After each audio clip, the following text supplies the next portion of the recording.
Study IQ IAS, अब तैयारी हुई अफोर्डेबल। नमस्कार दोस्तों, स्वागत है आप सभी का स्टडी IQ में। मैं हूं आपका दोस्त राहुल सायगांवकर।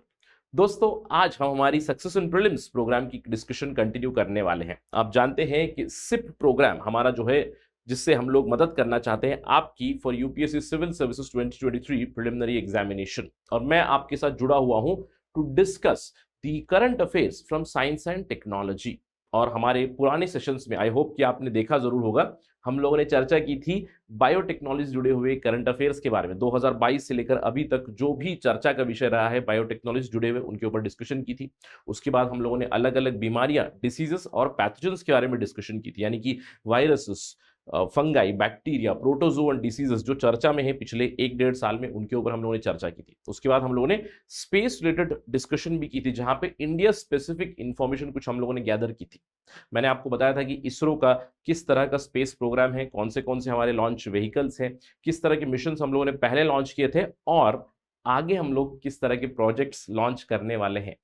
2023 बहुत ही जरूरी साल रहने वाला है भारत के लिए। 2023 में चंद्रयान 3 मिशन जाने वाला है, आदित्य 11 मिशन जाने वाला है। आगे चल के हम लोगों ने बात की थी कि अगले भी मिशंस प्लान्ड है, जैसे कि गगनयान है, एक्सपोसैट है, बहुत सारे मिशन है जो प्लान्ड है। हम लोगों ने ये भी देखा था कि गगनयान इंडिया का पहला मैन्ड मिशन है, लेकिन जो हम लोगों ने डेवलप किया है Gagan, it is GPS aided navigation system, जहां पे हम लोग एयरक्राफ्ट की पिन पॉइंट लोकेशन ढूंढ सकते हैं। केवल एयरक्राफ्ट्स की नहीं, हम लोग दूसरे एप्लीकेशंस के लिए भी इस्तेमाल जरूर कर सकते हैं, लेकिन वहां पे हम लोग नाविक का नहीं, हम लोग जीपीएस का इस्तेमाल कर रहे हैं। और जीपीएस की जो सैटेलाइट्स है, यानी कि यूएस का जो ग्लोबल पोजिशनिंग सिस्टम है, उसके सैटेलाइट्स का इस्तेमाल करेंगे, और हमारे सैटेलाइट से उसको हम लोग और भी एनहांस करने वाले हैं, जिससे कि हम लोग पिन पॉइंट लोकेशन ढूंढ पाएंगे। एयरक्राफ्ट हो या फिर शिप्स हो या फिर मिलिट्री एप्लीकेशंस के लिए हो, किसी भी चीज के लिए हम लोग इस्तेमाल करने वाले हैं। राइट, तो यहां तक हम लोगों ने एस्टैब्लिश किया था। और आज हम लोग स्पेस रिलेटेड डिस्कशन ही कंटिन्यू करेंगे, लेकिन यहां पे हम लोग इंडिया के बारे में बात नहीं करने वाले। यहां पे हम लोग in general international space activities के बारे में, स्पेस मिशंस के बारे में जानेंगे। और यहाँ पे मेरा फोकस प्रेडोमिनेंटली रहेगा, ऑफ कोर्स करंट अफेयर्स के ऊपर तो है ही है, लेकिन आपको ध्यान देना, यहाँ पे मैं थोड़ा सा आपको पुराने मिशंस के बारे में बताऊंगा, क्योंकि कई बार सवाल जो स्पेस रिलेटेड आ जाते हैं उसके अंदर कई बार जो ओल्ड मिशंस है, जैसे करेक्ट पेयरिंग मैच करनी है कि कौन सा मिशन किस चीज के लिए भेजा गया, यानी कि किस सेलेस्टियल बॉडी की स्टडी के लिए भेजा गया है। जैसे कि कसीनी मिशन किसके लिए है, जूनो मिशन किसके लिए है, मैसेंजर क्या है, वॉयेजर मिशन के बारे में थोड़ा सा हम लोग डिस्कशन करेंगे। Although without any slide will talk about that, काफी ओल्ड मिशंस है, तो इन मिशंस के बारे में हम लोग बात करने वाले हैं। तो यहाँ पे मैं आपको डिटेल्स बताऊंगा, साथ ही साथ किस तरह के सवाल बन सकते हैं, किस तरह के पिटफॉल्स हो सकते हैं एस्पिरेंट्स के लिए, उनके बारे में चर्चा करेंगे। ठीक है, चलिए without any further ado let's begin our discussion. ठीक है, तो सबसे पहले खबरों में रहा है सोफिया। ठीक है, तो सोफिया से जुड़ा हुआ अगर सवाल आ जाएगा तो सबसे पहले कंफ्यूजन नहीं करना है। आपको पता है कि सोफिया एक ह्यूमनॉइड रोबोट भी है, बट ये हम लोग उस ह्यूमनॉइड रोबोट के बारे में बात नहीं करने वाले। Try to understand that we are not going to have discussion about that. ये काफी पुराना, आई थिंक 2015-16 में सोफिया ह्यूमनॉइड रोबोट को बनाया गया था, और इसके ऊपर कई सारी खबरें भी आई थी कुछ सालों पहले। लेकिन इस साल SOFIA connected to space programme is actually an observatory. आपको ध्यान देना है, एक इंफ्रारेड टेलीस्कोप है, एक इंफ्रारेड टेलीस्कोप है जिसको नासा ने डिसाइड किया है, फिर NASA is planning to retire it, इसको खत्म करने की बात करें, इसको शट डाउन करने की बात कर रहे हैं। ठीक है, तो आपको ध्यान देना है, पहले सोफिया जो मिशन है उसने मून के ऊपर पानी का जो पानी है करके इस तरह की इंफॉर्मेशन हमें दी थी। तो ये सोफिया है क्या, सबसे पहले आपको जानना है। नासा का मिशन है, लेकिन it is in collaboration with the German aerospace centre. अब ये सोफिया है क्या, सोफिया क्या है, स्ट्रेटोस्फेरिक। आपको ध्यान रखना है, पिन पॉइंटेड चीज स्ट्रेटोस्फेरिक, इसके ऊपर ध्यान देना है, यानी कि स्ट्रेटोस्फेरिक ऑब्जर्वेटरी है, जहां पे हम लोगों ने एक इंफ्रारेड टेलीस्कोप भेजा है। और ये टेलीस्कोप एक फ्लाइट के ऊपर है, ये जो फ्लाइट है ये स्ट्रेटोस्फियर में घूमता रहेगा, और कुछ इस तरह से सेटअप किया गया है कि it is always horizontal, perfectly balanced on a plane. तो ये हमारे धरती से, धरती के ऊपर जो है, बिना किसी ऑर्बिट में गए हुए सबसे हाईएस्ट ऑब्जर्वेटरी माना जाता है। और नासा अभी प्लान कर रहा है कि इसको शट डाउन करेंगे, अभी तक हुआ नहीं है, but there is a plan. तो इससे सोफिया थोड़ा सा जरूरी बन जाता है हमारे लिए। ठीक है, तो सोफिया से जुड़े हुए इंफॉर्मेशन क्या है, नासा है, जर्मन से स्पेस सेंटर उसमें जुड़ा हुआ है, साथ ही साथ यहाँ पे this is an infrared telescope inside a Boeing airplane. जो उड़ रहा है स्ट्रेटोस्फियर में अप्रोक्सीमेटली 40,000 फीट के आसपास, वो कंटिन्यूसली वो घूम रहा है और ऑब्जर्वेशन करेगा, एस्ट्रोनॉमी बेस्ड टेलीस्कोप, ठीक है, राइट। सोफिया के बाद डिस्कशन में है Artemis mission. I am quite sure कि आपने इसके बारे में प्रिपरेशन जरूर की होगी, लेकिन मेरी तरफ से जो भी चीजें ऑगमेंट में कर सकता हूं मैं आपको बताऊंगा। आई एम क्वाइट श्योर कि जो भी 2023 की तैयारी कर रहे हैं सभी लोग आर्टेमिस मिशन के बारे में जरूर जानते होंगे। आर्टेमिस मिशन है क्या? ये यूनाइटेड स्टेट्स ऑफ अमेरिका का मिशन है, ठीक है। यूएसए यहाँ पे लोगों को भेजने वाला है, यानी कि eventually they are going to send astronauts into space, और they are going to send first woman of color, right? They want to send first woman of color। 2024 में ये मिशन कंप्लीट हो जाएगा। आर्टेमिस का एक फुल फॉर्म भी आपको ध्यान रखना है, Artemis stands for acceleration, reconnection, turbulence and electrodynamics of moon's interaction with sun. ये बहुत जरूरी है, आपको समझना है, क्योंकि कई बार ये मिस आउट कर जाते हैं। सभी को लगता है कि यार ये केवल ऐसे चांद के ऊपर लोगों को भेजने वाला नहीं, ये लोग समझना चाहते हैं कि चांद और सूरज का किस तरह का इंटरेक्शन होने वाला है। यहाँ पे स्पेसिफिकली जो स्टडी करने वाले हैं वो स्टडी करने वाले हैं कि सन की रेडिएशन अगर रॉकी मून सरफेस पे गिरे तो किस तरह की इंटरेक्शन होती है। इसको स्टडी करने के लिए आर्टेमिस मिशन को फंड किया गया, आर्टेमिस मिशन को प्लान किया गया। इसके अलावा आर्टेमिस मिशन का मैं कहूंगा एक ब्रॉडर ऑब्जेक्टिव ये भी है कि आगे चल के ये एक गेटवे बन सकता है हमारे लिए फॉर फ्यूचर स्पेस एक्सप्लोरेशन। इसके लिए इनफैक्ट हम लोगों ने पहले भी यूट्यूब पे बात की थी कि कैसे आगे चल के मून के ऊपर इंफ्रास्ट्रक्चर बनाने की बात कर रहे हैं, है ना। ऑफ वर्ल्ड कंस्ट्रक्शन के बारे में बात की थी, I hope you do remember that, कि यहाँ पे चांद के ऊपर 3D प्रिंटेड ऑब्जेक्ट्स या फिर 3D प्रिंटेड इंफ्रास्ट्रक्चर बिल्ड करने की भी बात की जा रही है। That is the broader objective, ठीक है, ऑलराइट, ये ध्यान रखना। अब सवाल उठता है सर ये आर्टेमिस मिशन एग्जैक्टली है क्या, कितने स्टेजेस है इसमें, क्या करने वाले हैं। जैसे देखिए ये है आर्टेमिस मिशन का प्लान अकॉर्डिंग टू नासा। पहला इनका clips CLPS mission, CLPS clips mission complete हो चुका है। Wiper mission is done. Capstone cubes, ये जो क्यूबसैट है इसको भी इन्होंने लॉन्च किया हुआ है। तो पहले 3 स्टेजेस ऑलरेडी कंप्लीट हो चुके हैं। इसके अंदर फर्स्ट CLPS मिशन में इन्होंने क्या किया था, कुछ पेलोड्स इन्होंने प्राइवेट सेक्टर को दिए हुए थे to launch it to the moon. तो इन्होंने क्या किया, पहला जो भी लूनर सरफेस के ऊपर कुछ इंस्ट्रूमेंट्स भेजने थे इन्हें, तो इन्होंने उन इंस्ट्रूमेंट्स को ऑलरेडी भेज दिया है और इसको प्राइवेट सेक्टर को दिया गया था। इसके अलावा एक रोवर भी इन्होंने भेजा है। आप जानते हैं कि ऑर्बिटर वो होता है जो किसी भी सेलेस्टियल बॉडी की परिक्रमा लगाता है, ऑर्बिटर। लैंडर क्या होता है, जो उस पर्टिकुलर सेलेस्टियल बॉडी पे जाके सरफेस पे लैंड हो जाएगा।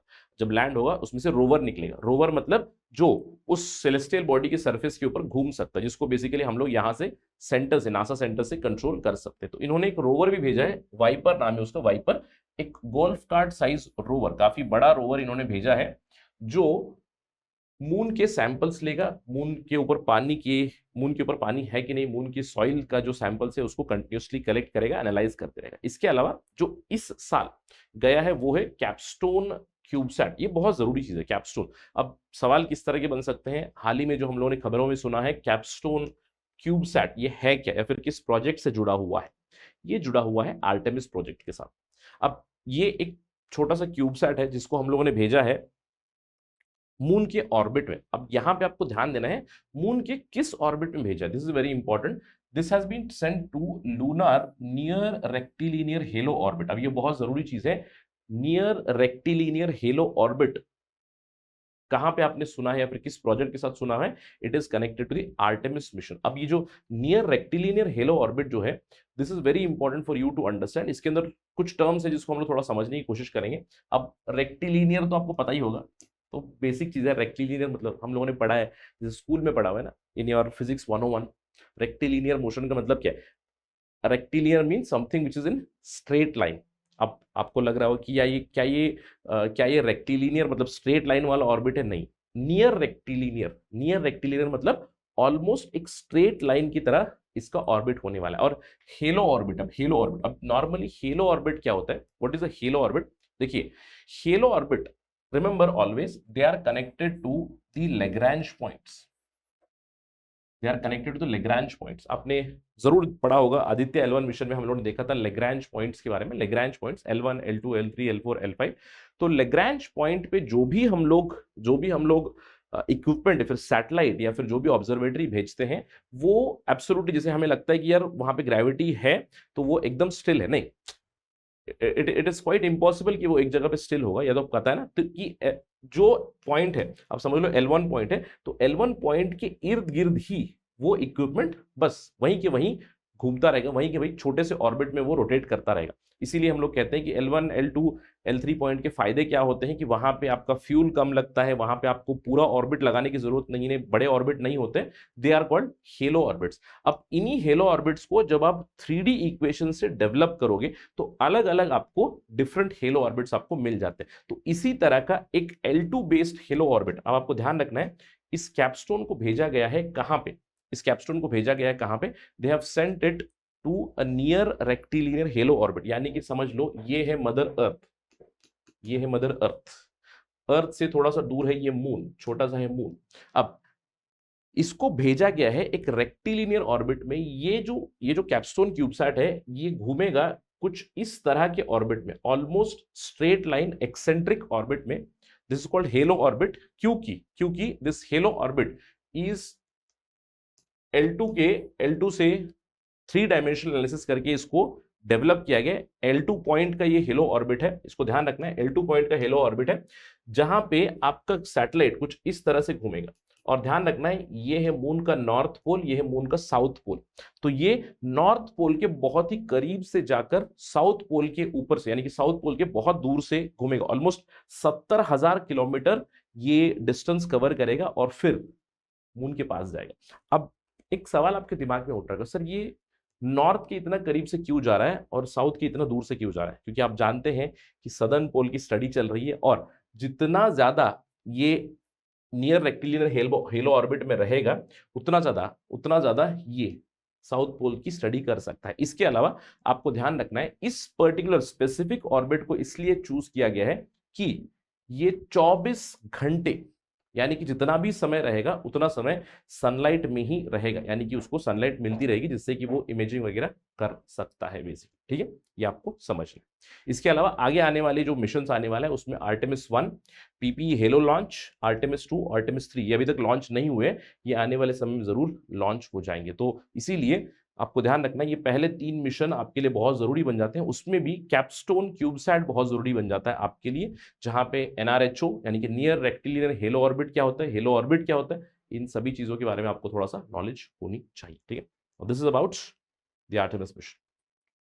चलिए आगे बढ़ते हैं और बात करते हैं डार्ट के बारे में, double asteroid redirection test mission. अब ये काफी सिंपल सा मिशन है, डार्ट मिशन। आपने वो डार्ट गेम तो खेला होगा, डार्ट गेम क्या होता है आपने देखा होगा, डार्ट गेम क्या होता है, कुछ इस तरह की सर्कल बनी होती है ना और आप डार्ट मारते हो ना, डार्ट वाली चीज। तो डार्ट मिशन में कुछ इसी तरह की चीज की गई है। ये जो एम है हमारा, जो एम है जिसको हम लोग बुलजाई कहते हैं, ये बुलजाई क्या है, ये बुलजाई एक छोटा सा एस्टेरॉइड था और हमारा उद्देश्य ये था उस एस्टेरॉइड को तोड़ना नहीं, हमारा उद्देश्य केवल इस तरह का था कि उस एस्टेरॉइड को अपने ऑलरेडी एग्जिस्टिंग ऑर्बिट से एक दूसरे ऑर्बिट में भेजना है। और क्या डार्ट करेंगे, किससे डार्ट करेंगे, एक सैटेलाइट जाके उससे हम लोग टकरा देंगे। That is the double asteroid redirection test. तो डार्ट मिशन में फर्स्ट ऑफ इस काइंड मिशन हुआ जहां पे एक एस्टेरॉइड, आप जानते हैं एस्टेरॉइड क्या होता है, उल्का पिंड, एक रॉकी ऑब्जेक्ट है, राइट, रॉकी ऑब्जेक्ट है, a little smaller than planet but a little bigger than meteoroids, आप जानते हो इसको। ठीक है, तो एक एस्टेरॉइड है जिसका नाम है डिडिमॉस। तो डिडिमॉस का जो एस्टेरॉइड है उसका एक छोटा सा दूसरा सैटेलाइट या फिर एस्टेरॉइड सैटेलाइट जो है डाइमॉर्फस, इस डाइमॉर्फस को नासा के एक सैटेलाइट ने, डार्ट सैटेलाइट ने इसको जाकर हिट किया और देखा कि इसका ऑर्बिट शिफ्ट हुआ कि नहीं, ऑर्बिट शिफ्ट हुआ। अब अल्टीमेटली इसका यूटिलिटी क्या होगा, सर इन्होंने क्यों किया ये, why did they do this? क्योंकि आगे अगर धरती की तरफ कोई एस्टेरॉइड, कोई उल्का पिंड आ रही है जो धरती से टकरा सकती है, तो उसे हम लोग डिफ्लेक्ट करना चाहते हैं और उसी टेक्नोलॉजी को, उसी आइडिया को सीखने के लिए डार्ट मिशन हुआ था। ठीक है, this is the DART mission, double asteroid redirection test mission. इसके अलावा एक और खबर भी आई इस बार मॉक्सी के बारे में। देखिए मॉक्सी क्या है, ये मॉक्सी एक छोटा सा एक्सपेरिमेंट है, Mars oxygen in situ resource utilisation experiment, यानी कि इन सीटू मतलब मार्स पे ऑलरेडी एक चीज गई है मार्स पे ऑलरेडी नासा का परसेवरेंस रोवर मिशन जा चुका है। 2020 में ही परसेवरेंस रोवर मिशन ऑलरेडी वहां पे पहुंच चुका है। इस परसेवरेंस के साथ मैसाचुसेट्स इंस्टीट्यूट ऑफ टेक्नोलॉजी ने मॉक्सी को भेजा था, और हाल ही में मॉक्सी ने क्या किया, मार्स के ऊपर उसने ऑक्सीजन प्रोड्यूस किया। You heard me right. हुआ क्या, मॉक्सी ने ऑक्सीजन को प्रोड्यूस किया मार्स के ऊपर। ये आपको ध्यान रखना है, क्योंकि Mars oxygen in situ resource utilisation experiment था कि ऑक्सीजन प्रोड्यूस होगा कि नहीं, ये देखना था, और आगे भी प्रोड्यूस करता रहेगा, ये आपको ध्यान रखना है। अब कई बार एस्पिरेंट्स कंफ्यूज हो सकते हैं कि सर आपने बोला, क्या बोला आपने, परसेवरेंस रोवर? मैंने पहले सुना है क्यूरियोसिटी रोवर के बारे में, वो भी है, आप जानते हो 2012 में ही नासा ने क्यूरियोसिटी रोवर को भेजा था मार्स पे, परसेवरेंस भी भेजा है। तो मार्स के लिए अलग अलग मिशन जा चुके हैं, right. Perseverance, there is Perseverance rover, there is Curiosity rover, there is MAVEN, right. In fact UAE का होप मिशन भी वहां पे गया हुआ है, राइट। एक्सोमार्स मिशन है, यूके का एक्सोमार्स मिशन, बहुत सारे मिशन आ चुके हैं मार्स को। हमारा जो मंगलयान मिशन है वो खत्म हो चुका है पिछले साल ही। नासा ने बताया कि हमारी जो कम्युनिकेशन है विथ द मंगलयान मिशन वो खत्म हो चुकी है, ठीक है, ये ध्यान रखना, ठीक है। मॉक्सी के बाद कुछ मिशन है जो मैं चाहता हूं कि आप ध्यान रखें क्या है एग्जैक्टली। जैसे जूनो मिशन है, काफी पुराना मिशन है, आपको ध्यान रखना है। जूनो मिशन हम लोगों ने लॉन्च कब किया था, इसकी date, the launch date was 5 August 2011, यानी कि 2011 में हम लोगों ने इस मिशन को भेजा था। मिशन का उद्देश्य था कि जुपिटर के एटमॉस्फेयर को स्टडी किया जाए। तो इसके साथ हम लोगों ने अलग अलग इंस्ट्रूमेंट्स भेजे थे जहां पे जुपिटर के अपर एटमॉस्फेयर को स्टडी करें। अब हम लोग, जब मैं कहता हूं नासा का मिशन है, इसरो का नहीं है, क्योंकि इसरो का डिस्कशन हमारा ऑलरेडी हो चुका है। और आपको ध्यान रखना है, जूनो इज स्टिल एक्टिव, अभी भी एक्टिव मिशन है, ठीक है। तो जूनो कहीं ना कहीं 2025 तक शायद खत्म हो सकता है, जब उसका फ्यूल रन आउट हो जाएगा, जब उससे कम्युनिकेशन हो नहीं पाएगा तो उसको एंड कर देते, ठीक है। जूनो मिशन, जूनो के अलावा न्यू होराइजन्स मिशन, देखिए न्यू होराइजन्स मिशन ये एक नासा का फ्रंटियर प्रोग्राम का एक भाग है, जहां पे नासा दूर के ग्रह को स्टडी करना चाहता है। और इसको हम लोगों ने भेजा था स्टडी करने के लिए to Pluto and Kuiper belt. Pluto और कुइपर बेल्ट की स्टडी के लिए हम लोगों ने भेजा था। तो ध्यान रखना है, इसको लॉन्च किया था वे बैक 2006 में, 2006 में लॉन्च किया। तो इसने 9 साल ट्रैवल किया और प्लूटो के पास से ये फ्लाई हुआ। इनफैक्ट अभी भी प्लूटो के पास, कुइपर बेल्ट के पास ही है ये। 2016 में इट डिड पास, 2015 में it did pass through Pluto, यानी कि फ्लाई बाय नियर प्लूटो। और तब से लेकर ये प्लूटो की हमें इमेजेस भेज रहा है, इंफॉर्मेशन बता रहा है। और हाल ही में इसने इंफॉर्मेशन बताई है कि प्लूटो के ऊपर एक जायंट आइस वॉल्केनो, यानी कि आईसी माउंटेन, आईसी वॉल्केनो बना हुआ है, जिसको राइट मॉन्स नाम दिया गया, राइट मॉन्स। तो राइट मॉन्स एक माउंटेनियस फीचर है जिसको नाम दिया है राइट मॉन्स प्लूटो के ऊपर। इससे पहले भी हम लोग को एक और माउंटेन मिला था जिसका नाम था पिकार्ड मॉन्स, ठीक है, पिकार्ड मॉन्स। पिकार्ड मॉन्स और राइट मॉन्स ये क्या है, ये आईसी माउंटेन्स है ऑन प्लूटो। तो जैसे कि मैंने आपको बताया था, न्यू होराइजन्स ये नासा का फ्रंटियर प्रोग्राम का भाग है। 2006 में इसको लॉन्च किया गया था, अभी भी एक्टिव है, इट इज स्टिल एक्टिव, ठीक। इसके अलावा कसीनी मिशन, अब कसीनी मिशन हम लोगों ने भेजा था टू स्टडी सैटर्न, ठीक है। सैटर्न की स्टडी के लिए हम लोगों ने भेजा था कसीनी हाइगन्स मिशन, और ये खत्म हो चुका है। अब आपको ध्यान रखना है, इट वाज लॉन्च्ड इन 1997, 20 साल इसने सर्व किया, बहुत सारे प्लूटो के चक्कर लगाए, right. Almost 200 Pluto, 200 bar, not Pluto, Saturn की परिक्रमा लगाई, और बहुत सारी इमेजेस वगैरह इसने भेजी। आप देख सकते हो यहाँ पे how much distance it travelled, 4.9 billion miles travelled, ठीक है। सो अलग अलग देशों को इनका डेटा भी सबमिट किया गया, तो काफी अच्छे से सर्व किया कसीनी ने। तो मैं आपको क्यों बता रहा हूँ, जैसे सवाल आपको बन सकते हैं मैच द फॉलोइंग या फिर करेक्ट पेयर वाले, कि कौन सा मिशन किस ग्रह के लिए भेजा है, कौन सा मिशन किस सेलेस्टियल बॉडी के लिए भेजा है। तो कसीनी आपको ध्यान रखना है, कसीनी हाइगन्स, ठीक है। इसके अलावा मैसेंजर मिशन, मैसेंजर आपको इजीली याद रख सकते हैं, मैसेंजर एम फॉर मर्क्यूरी, ठीक है। मैसेंजर मिशन हम लोगों ने इसको भेजा था 2004 में मर्क्यूरी की स्टडी के लिए, और ये भी एंड हो चुका है, it has ended, the project has already ended in 2015, ठीक है। तो मैसेंजर के बारे में काफी इंफॉर्मेशन। इसके अलावा you do know about Voyager, there is one more mission called Voyager. देखिए वॉयेजर अभी तक का सबसे ओल्डेस्ट इंटरस्टेलर मिशन है। इनफैक्ट वॉयेजर 2 भेजे थे, वॉयेजर 1 एंड वॉयेजर 2। अब इनको हम लोगों ने भेजा था, if I am not wrong, 1997 में भेजा हुआ, नॉट 1997, 1977, पार्डन मी, 1977 में भेजे थे हम लोगों ने। और अभी भी ये सबसे सबसे लंबे इंटरस्टेलर मिशन से, इनफैक्ट ये कहा जाता है कि they have already reached the edge of the solar system, यानी कि इनका मैंडेट बेसिकली था to study the Jovian planets, जैसे कि जुपिटर हो गया, सैटर्न हो गया, आगे वाले नेपच्यून, यूरेनस, इन प्लैनेट्स की स्टडी करने के लिए भेजा गया था। लेकिन they have gone into the Interstellar space, Interstellar study के लिए वॉयेजर 1, वॉयेजर 2, ठीक है, राइट। इससे पहले कि आगे बढ़े, आप सभी के लिए एक छोटा सा इंफॉर्मेशन है, बहुत जरूरी इंफॉर्मेशन, बहुत ही जरूरी इंफॉर्मेशन है। क्यों? क्योंकि अगर आप यूपीएससी सिविल सर्विसेज की तैयारी कर रहे हैं तो सबसे कॉम्प्रिहेंसिव और सबसे यूनिक प्रोग्राम बनाया गया है स्टडी आईक्यू द्वारा, प्रीलिम्स टू इंटरव्यू प्रोग्राम। यानी कि ये 2024 के एस्पिरेंट्स के लिए बना है, जो भी अगले साल प्रीलिम्स देना चाहते हैं, जो भी अगले साल की एग्जाम को अटेम्प्ट करना चाहते हैं। अगर आप प्रिलिमिनरी एग्जाम क्लियर कर लोगे तो पूरा का पूरा मेंस इंटरव्यू का आपका जो गाइडेंस चलेगा वो स्टडी आईक्यू से ही चलेगा। पूरा का पूरा एक्सपेंडिचर आपका, लॉजिंग का, स्टडी का, सब कुछ स्टडी आईक्यू बेयर करेगा। एक्सपेंसेस आपको लॉजिंग फैसिलिटी प्रोवाइड करेंगे और कंप्लीट आपकी ट्रेनिंग चलेगी for mains 2024 as well as interview 2024, ठीक है। तो ये ध्यान रखना है। तो कॉम्प्रिहेंसिव प्रोग्राम बना हुआ है और इस प्रोग्राम का प्राइस इज ओनली 2999, राइट, 2999 5 9 4 9 29999 में कंप्लीट आपको ऑलमोस्ट 2 साल स्टडी आईक्यू के साथ आप रहोगे। स्टडी आईक्यू आपको हैंड होल्ड करेगा, यहाँ पे आपको 1-to-1 मेंटरशिप मिलेगी, एक मेंटर आपके साथ रहेंगे, ग्रुप मेंटरशिप मिलेगी। इनफैक्ट प्रीलिम्स क्लियर करने के बाद आपको दिल्ली अगर आप चाहो तो you have to relocate there, वहां पे रिलोकेट करोगे, सारा का सारा expenses will be borne by Study IQ itself. ध्यान रखिएगा, इस डिस्काउंटेड प्राइस को अगर अचीव करना है तो you have to use my code Rahul live. और आज ही कुछ ही घंटों में एडमिशंस क्लोज हो रहे हैं।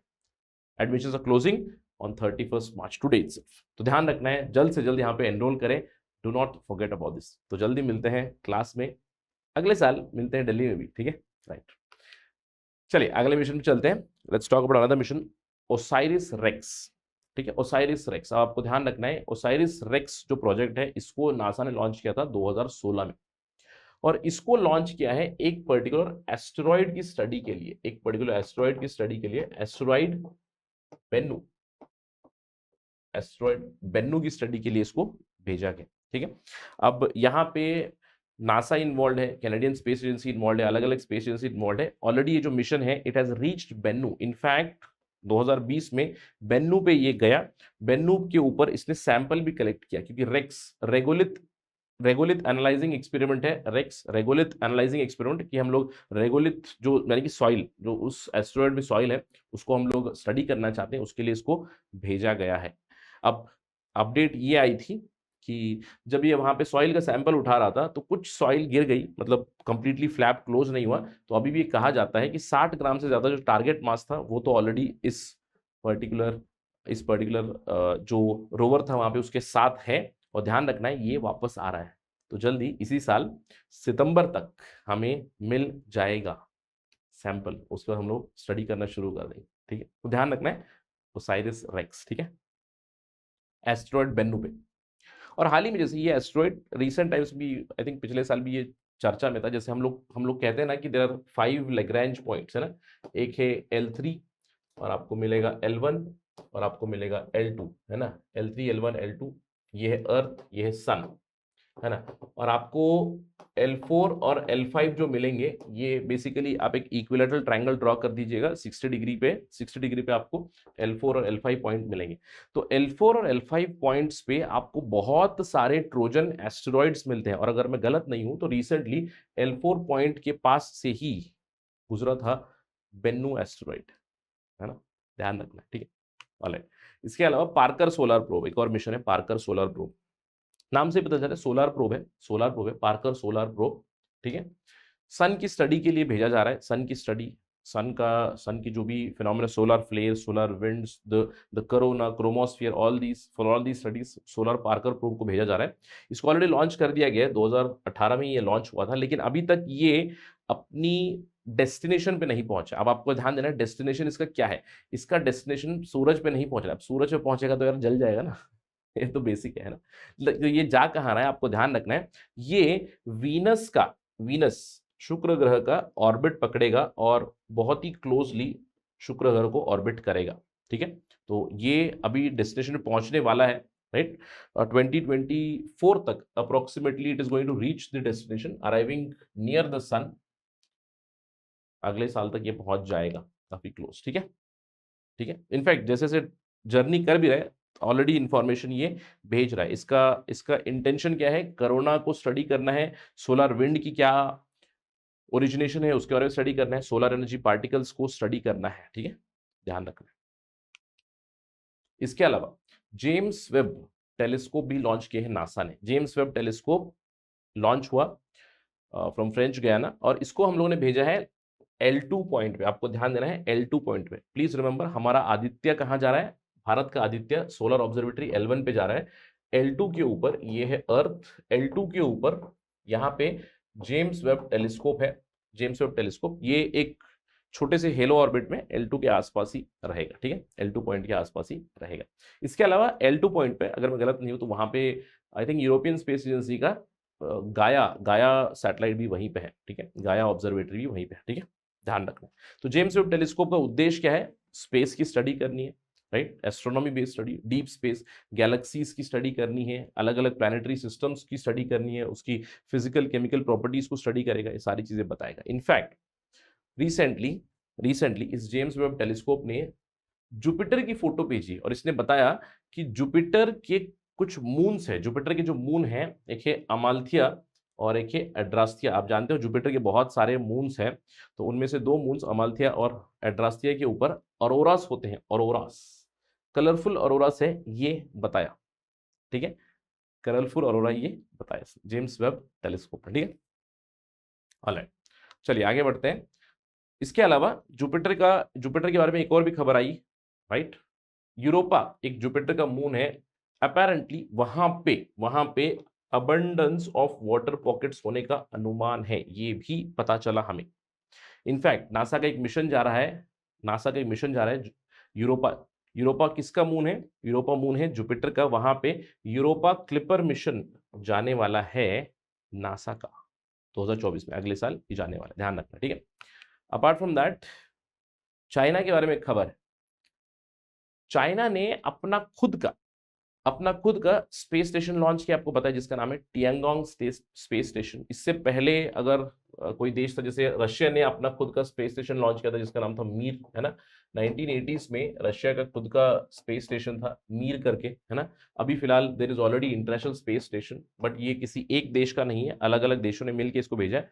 चाइना ने अपना खुद का स्पेस स्टेशन भेजा और उस स्पेस स्टेशन पे अभी 3 एस्ट्रोनॉट्स भी है। They have recently send 3 astronauts. ठीक है, ऑलराइट, राइट। तो अगेन जो स्पेस स्टेशन है normally they are in the low earth orbit में ही होते हैं। ठीक है, स्पेस स्टेशन चाइना का भी जो स्टेशन है, it is in the low earth orbit itself, about 340 to 450 kilometres above the earth. ठीक है, ध्यान रखना है, ऑलराइट। इसके अलावा China becomes only the third country, US is there, US, Russia, China becomes the third country. Apart from that, India का क्या status है? आप जानते हो कि इंडिया भी अपना खुद का इंटरनेशनल स्पेस स्टेशन लॉन्च करने की तैयारी कर रहा है। 2030 तक का प्लान है इसरो का, जो मैंने आपको हमारे फ्यूचर प्लान से बताया था। We do have a future plan of launching our own space station by 2030। 2030 तक ये जाएगा, let us wait and watch. ठीक है, now apart from this China का एक और लूनार प्रोब गया है। चाइना ने अपना एक लैंडर और रोवर भेजा है, चैंग ई लूनार लैंडर। इन्होंने मून के ऊपर एक लैंडर भेजा है और हाल ही में इस लूनार प्रोब ने हमें बताया है कि चांद की सरफेस के ऊपर there is evidence of water for sure, right. ये इनफैक्ट मंगलयान का जो ऑर्बिटर था उसने भी इंफॉर्मेशन दी थी, और चाइना के चैंग ई ने भी इस इंफॉर्मेशन को अभी साझा किया हुआ है। It has shown that yes there is evidence of water on moon. ठीक है, राइट। जैसे कि मैंने आपको बताया, presence of water it is confirmed by remote observation. ठीक है, जैसे हम लोगों ने पहले ऑलरेडी ये किया हुआ था कि मून अभी फिलहाल तो ड्राई है लेकिन वहां पे वाटर का एविडेंस है, कुछ इस तरह से बताया गया है। की फाइंडिंग्स इसकी क्या थी? That it revealed that moon had turn drier, ठीक है, moon had turn drier mainly because of, probably because of degassing of its mantle. तो मून के मैंटल डीगैसिंग की वजह से शायद कहीं ना कहीं वो ड्राई हो चुका है, लेकिन पानी का एविडेंस है वहाँ, ठीक है। राइट। इसके अलावा डार्क मैटर भी काफी चर्चा का विषय रहा है, पिछले कुछ सालों से चर्चा का विषय रहा है, लेकिन there has been an experiment which was conducted. यहाँ पे एक एक्सपेरिमेंट कंडक्ट किया गया जिसका नाम है लक्स ज़ेपेलिन LZ एक्सपेरिमेंट, जिसने डिटेक्ट करने की कोशिश की डार्क मैटर को। अब सवाल उठता है, सर ये डार्क मैटर क्या होता है? देखिए, डार्क मैटर एनी मैटर जिसको हम लोग एक्सप्लेन कर सकते हैं through the concept of photon, है ना। फोटोन, फोटोन क्या है? Photon is the energy particle of light. तो ये तो हमारा हो गया लाइट मैटर, यानी कि डार्क मैटर का ऑपोजिट फोटोन से हम लोग एक्सप्लेन कर सकते हैं। लेकिन डार्क मैटर वो है which does not absorb light, does not reflect light, does not emit light. और फिजिसिस्ट ये कहते हैं कि हमारे पूरे ब्रह्मांड में, हमारे यूनिवर्स में 95% के आसपास, 85 to 95% के आसपास there is only dark matter itself. अब इस डार्क मैटर को ऑफ कोर्स हम लोग देख तो नहीं सकते, लेकिन इससे कई सारी फिनोमेना हम लोग ऑब्जर्व कर सकते हैं। डार्क मैटर की वजह से डार्क एनर्जी है। डार्क एनर्जी क्या है? डार्क एनर्जी क्या है? वो energy which is basically causing the rate of expansion of universe to accelerate. अब ये काफी एक स्ट्रेंज सी चीज है कि देखिए, बिग बैंग हुआ। अब बिग बैंग होने के बाद धीरे धीरे जो एक्सपेंशन होगा, rate of expansion should not accelerate, it should decelerate. But scientist ने, फिजिसिस्ट ने ऑब्जर्व किया it is accelerating over time. और इसके लिए रीजन बताते हैं डार्क एनर्जी है which is because of dark matter. और साइंटिस्ट ने हाइपोथेसाइज किया है कि फिजिक्स में हम लोग अभी we are also trying to look after और find out something called as dark photon. इन्होंने हाइपोथेसाइज किया है, एक हाइपोथेटिकल कॉन्सेप्ट बताया कि डार्क मैटर या फिर dark energy is responsible because of something called as dark photon. और ये डार्क फोटोन क्या है ये भी ढूंढेंगे। एक हाइपोथेटिकल आइडिया बताइए, इसको ढूंढने की कोशिश करेंगे physicists, right. That's the dark matter, ठीक है। इसके अलावा गामा रे बर्स्ट भी काफी चर्चा का विषय था पिछले साल, राइट। इनफैक्ट कई सालों से हमें गामा रे बर्स्ट्स मिल रहे हैं जिसको हम लोग अलग अलग नोमेनक्लेचर से जानते हैं। जैसे जो स्पेस ऑब्जर्वेटरीज हैं वो गामा रे बर्स्ट को नंबर देते हैं, किस दिन किस समय पे उसकी डिटेक्शन हुई उसके ऊपर देते हैं यहाँ पे। तो ये गामा रे बर्स्ट है क्या? देखिए, हमारे यूनिवर्स में, हमारे गैलेक्सीज में gamma ray burst are considered as the most powerful explosion in the entire universe after the big bang, जिसकी वजह से गामा रेस रिलीज होती हैं। गामा रेस, अब ये एक्सप्लोजन क्यों होता है? एक्सप्लोजन क्यों होता है? इसकी कुछ एक्सप्लेनेशन है कि गामा रे बर्स्ट कहां से निकल सकते हैं, क्यों आ सकते हैं। देखिए, ये जो इंटेंस गामा रे की रेडिएशंस डिटेक्ट होती हैं, इसको कहा जाता है it is because of a supernova, इधर अ सुपरनोवा, या फिर जब एक हाई मास स्टार इंप्लोड होता है, इंप्लोड होगा, या तो बन जाएगा न्यूट्रॉन स्टार या फिर एक ब्लैक होल, या फिर एक न्यूट्रॉन स्टार और ब्लैक होल की इंटरेक्शन की वजह से भी गामा रे बर्स्ट हमें मिल सकते हैं। ये हाइपोथेसाइज किया गया है। और आपको ध्यान देना है कि जो गामा रे बर्स्ट है, यहाँ पे सवाल अगर आ गया कि गामा रे बर्स्ट में केवल गामा रेस रिलीज होती है तो गलत हो जाएगा। क्यों? क्योंकि गामा रेस के साथ दूसरी इलेक्ट्रोमैग्नेटिक रेडिएशन भी रिलीज होगी, लेकिन कितने समय के लिए होगी, इस बेसिस के ऊपर गामा रे बर्स्ट को हम लोग डिवाइड करते हैं। Short duration gamma ray burst, long duration gamma ray burst. Short duration gamma ray burst होती है less than 2 seconds. Long duration gamma ray burst is more than 2 seconds. It can go for hours, घंटों तक चल सकती है। तो it can go for more than 2 seconds, 5 second, 10 second, 20 seconds, 1 minute, 2 minute, many hours it can go on, ठीक है। ये आपको ध्यान देना है। तो रिमेंबर, गामा रे बर्स्ट और गामा रे बर्स्ट का जो रीजन हो सकता है, it can be because of a supernova, it can be because of a huge star imploding and becoming a neutron star or becoming a black hole, या फिर एक neutron star interacting with a black hole, इसकी वजह से भी हो सकता है। इसके अलावा एक और फिनोमेना भी देखा गया जिसका नाम था फास्ट रेडियो बर्स्ट। इनफैक्ट इसके ऊपर हम लोगों ने सेपरेट डिस्कशन भी की हुई है यूट्यूब पे, जब भी ये हुआ था तब भी हम लोगों ने डिस्कशन की थी, अगर आपको याद होगा। If you are following Study IQ you must have heard about this also. Fast radio burst क्या है? अब फास्ट रेडियो बर्स्ट इसका मतलब क्या है? कहीं पे रेडियो वेव्स एमिट हुई है जिसको हम लोग डिटेक्ट कर पा रहे हैं। अब जैसे ही आ जाएगा इमीडिएटली सबके दिमाग में आएगा शायद एलियंस होंगे। नहीं, एलियंस नहीं है, that is not the plausible answer for that, but कहीं ना कहीं से रेडियो वेव्स डिटेक्ट हो रही है, फास्ट रेडियो बर्स्ट्स आ रही हैं। जैसे एक सिग्नल, फास्ट रेडियो का सिग्नल आ रहा है, सिग्नल बर्स्ट आ रहे हैं, तो इसको इसको अलग अलग टेलीस्कोप्स ने डिटेक्ट किया है recently. Giant metre wave radio telescope ने भी इसको डिटेक्ट किया था, ठीक है, इसको डिटेक्ट किया था। और ये आप जानते हो कि ये जो giant metre wave radio telescope है, it is at the TIFR, okay, TIFR, Tata Institute of Fundamental Research में ये है। और अब ये फास्ट रेडियो बर्स्ट क्या होता है? देखिए, अभी तक कोई ऐसे एग्जैक्ट आंसर तो हमें नहीं मिला है, लेकिन जो क्लोजेस्ट एक्सप्लेनेशन हमें मिल सकती है फास्ट रेडियो बर्स्ट की, that might be because of a magnetar, ठीक है। एक मैग्नेटार का मतलब क्या है? High energy neutron star. Magnetar जो होगा वो हाई एनर्जी पार्टिकल्स को रिलीज करेगा। इन पार्टिकल्स की मैग्नेटिक फील्ड रहेगी और इस मैग्नेटिक फील्ड की इंटरेक्शन होगी दूसरी सेलेस्टियल बॉडीज के साथ, जिसकी वजह से रेडियो फ्रीक्वेंसी या फिर रेडियो वेव्स रिलीज होगी, ठीक है। तो आप देख सकते हो कि व्हाट एग्जैक्टली हैपेंस, कि जो भी मैग्नेटिक फील्ड की वजह से शॉक होगा, इस शॉक की वजह से आपको रेडियो सिग्नल मिल सकता है। That is one of the plausible explanations. तो अब सवाल उठता है, सर ये मैग्नेटार क्या होता है? देखिए, मैग्नेटार का मतलब है, magnetar is a rare compact neutron star which is of extremely high energy and which has extremely high magnetism। और इसी मैग्नेटिज्म की वजह से, मैग्नेटिक फील्ड की वजह से शॉक प्रोड्यूस होगा, शॉक की वजह से रेडियो फास्ट रेडियो बर्स्ट्स आपको डिटेक्ट हो रहे हैं। ये हाइपोथेसाइज किया है साइंटिस्ट ने, क्योंकि मैग्नेटार अब क्या होगा? Magnetar will have high luminosity, of course magnetar से बहुत ज्यादा एनर्जी डिसिपेट होगी। मैग्नेटार को हम लोग कॉस्मिक लाइट हाउस भी कह सकते हैं, ठीक है। तो अभी तक थोड़ा सा आप सोच रहे होंगे, सर आपने अलग अलग टर्मिनोलॉजी बता दी, आपने बता दिया मैग्नेटार, आपने बताया सुपरनोवा, आपने बोला न्यूट्रॉन स्टार, आपने बोला ब्लैक होल, ये है क्या चीज? थोड़ा सा इसको भी समझ लेते हैं, व्हाट एग्जैक्टली इज दिस। देखिए, किसी भी स्टार की जब आप लाइफ साइकिल देखोगे, ज्योग्राफी आपने पढ़ा होगा बेसिक ज्योग्राफी में, कि कोई भी स्टार कैसे बनेगा। सबसे पहले आपको बनेगा नेबुला, स्टेलर नेबुला बनेगा। अब नेबुला क्या होता है? एक बहुत बड़ा गैस का गोला है, प्रेडोमिनेटली हाइड्रोजन गैस का गोला है।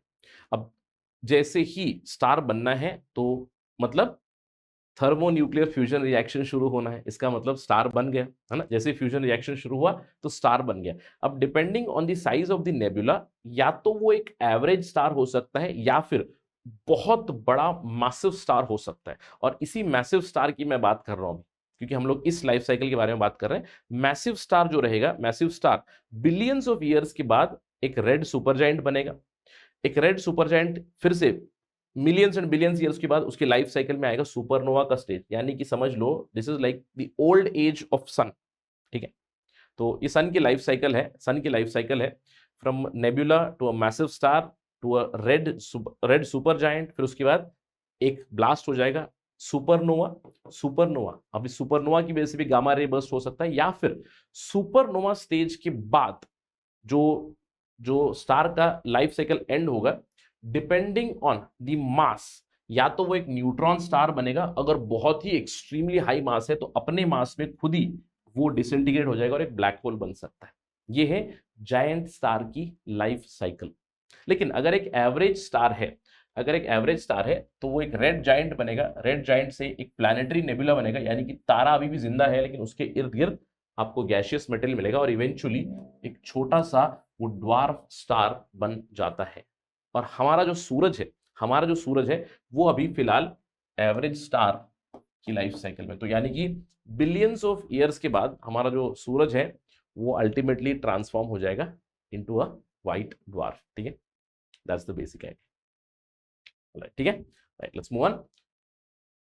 सैटर्न के बारे में भी एक खबर आई, कि सैटर्न का जो टिल्ट है, आप जानते हो कि जुपिटर के ऊपर भी, सैटर्न के ऊपर भी, नेपच्यून के ऊपर भी और यूरेनस के ऊपर भी रिंग्स बने हुए, और सैटर्न की रिंग बहुत ही ज्यादा टिल्टेड है। तो साइंटिस्ट ने एक थ्योरी बनाई, एक थ्योरी हाइपोथेसाइज की। उन्होंने बताया कि एक स्टडी के अनुसार सैटर्न का जो एक चांद था जिसका नाम था क्रिसालिस, ये क्रिसालिस सैटर्न के ऑर्बिट से, यानी कि सैटर्न का चांद नहीं रहा, यानी कि it escaped.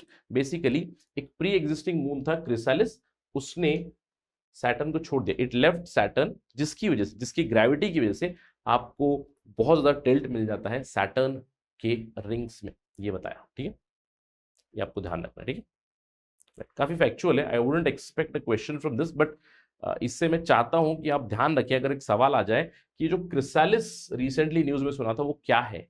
Chrysalis is a former moon of the planet Saturn. ठीक है, इसके अलावा हाल ही में एक और खबर भी आई, अगेन चाइनीज लोगों ने खबर दी।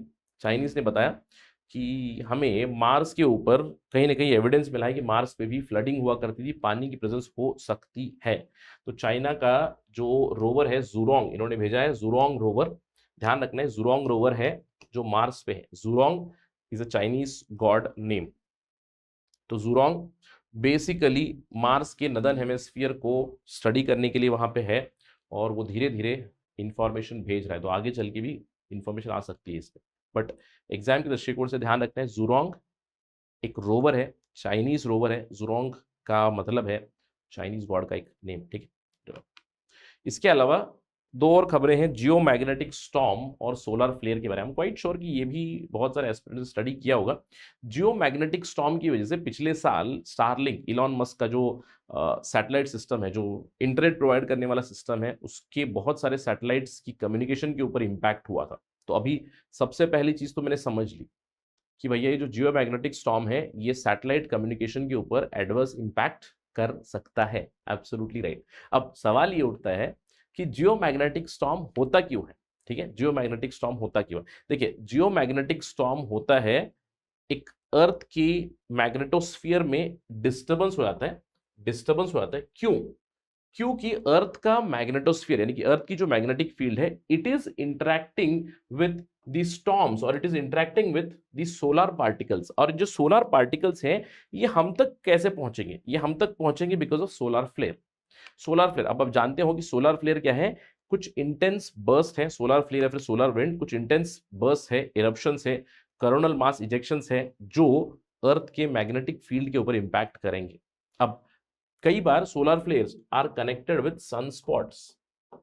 इनफैक्ट सनस्पॉट्स भी काफी चर्चा का विषय रहे। सनस्पॉट्स वो जगह है जहां पे सन की magnetic field is quite intense, जहां भी मैग्नेटिक फील्ड इंटेंस हो जाती है in comparison to its surroundings, यानी कि सूरज के अंदर कुछ कुछ पॉकेट बने हुए हैं जहां पे मैग्नेटिक फील्ड बहुत ही इंटेंस हो चुका है in comparison to its surroundings, जिसकी वजह से ये बर्स्ट हो जाएगा, सोलर विंड, सोलर फ्लेयर या फिर कोरोनल मास इजेक्शन होगा, जो धरती की जो मैग्नेटिक फील्ड है उस मैग्नेटिक फील्ड को इंपैक्ट करेगा, यानी कि अर्थ के मैग्नेटोस्फीयर के ऊपर इंपैक्ट करेगा।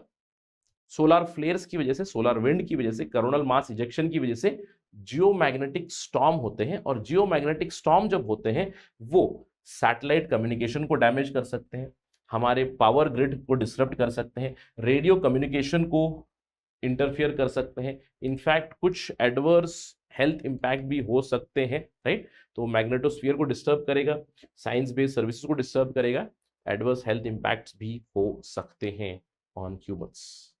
तो ये आपको ध्यान रखना है। Please remember, sunspots, solar flare, solar winds, coronal mass ejections, they ultimately lead to something called as geomagnetic storms. All right, so basically this was our discussion on the current affairs from space technology, जहां पे हम लोगों ने देखा अलग अलग चीजों को, अलग अलग मिशंस को, and we ended with solar flares and geomagnetic storms.